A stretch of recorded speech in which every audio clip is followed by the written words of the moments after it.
এখানে কি বলা হচ্ছে, যে নামাজ একটা মানুষকে অশ্লীল কাজ থেকে থামাতে পারে না লোকটাকে। একটা লোক নামাজি লোক বিড়ি খায়, এই বিড়ি খাওয়াটা অশ্লীল কাজ না শালীন কাজ? অশ্লীল কাজ বলা হয়। এই কাজটা যে কোনো জায়গাত করা যায় না, সব জায়গাতে ওই কাজটা করা। যেমন ফটকেরা ছাড়াচ্ছে, বিড়ি টান মেরে পারে। আমি একবার এক ছাত্রের মুকুট পড়েছি, আমার মাদ্রাসার ছাত্র। আমি বলছি কিরে, করছে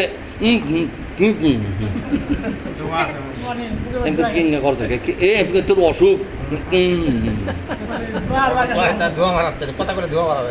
মনে করছে জাগ দেখে করি ভয়, রাস্তা তারি সাদি দেখা হয়। হাই রে মানান হুজুরি এমন এক চর মারে বাবা, তো কাম সারিছে।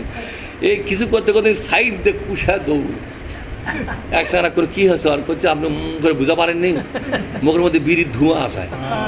এখন যদি হুজুর আজ সালাম আরে সা করতি তো ব্যামাক ধুমা যদি চর মারেন ওই ভয়তে সরম আর ভয় দুটো একসাথে লাগিস। একজন নামাজি লোক বিড়ি খেতে পারে? যে লোকের নামাজ আর বিড়ি থামাতে পারতেছে না, একটা গুল মাখা থামাতে পারতেছে না, একটা জর্দা খাওয়া থামাতে পারে না, এই লোকের নামাজ এই লোকটা জাহান্নাম থেকে বাঁচাবে কেমনে? যাই বিড়ি থেকে বাঁচাতে পারতেছে না, কথা কয় না রে। একটা লোকের নামাজটা গুল মাখান ছাড়াবার পারতেছে না, এক বিড়ি খাওয়া ছাড়াবার পারতেছে না, এক জর্দা খাওয়া ছাড়াবার পারতেছে না। এই নামাজ পরকালে অত বড় জাহান্নাম থেকে ছাড়াবে কেমন করে? এটি ফেল, কথা ঠিক না? এটি ফেল। এর নামাজের দাম আছে? সেদিনকে এক গুল খাওয়া লোক করছে, এই শালা যারা বিড়ি খায়, এখানে করছে এই শালা যারা বিড়ি খায় এরা আসলেই শালা খারাপ করছে, আর ইঙ্গে গুলে দিয়ে দিচ্ছে। তুই এটা কি দিচ্ছ?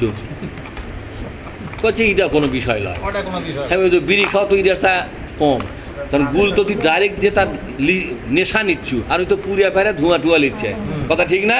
আর জর্দা করতো ঠিক মতো জর্দা চাইবে চলে যাচ্ছে, রস পম লিয়ে শোভাগুলো হয়তো ফেলে দিচ্ছে, কথা ঠিক না? এই চুপচাপ থাক, কথা কি বুঝতে পারছেন? আমার কথা খোলামেলা কথা ভাই। বাংলাদেশ জামাত ইসলামী একটা লোকের ভেতরে যত বদভ্যাস আছে সব বদভ্যাস থেকে তাকে মুক্ত করে তাকে জান্নাতের জন্য যোগ্য হিসেবে গড়ে তুলতে চায়।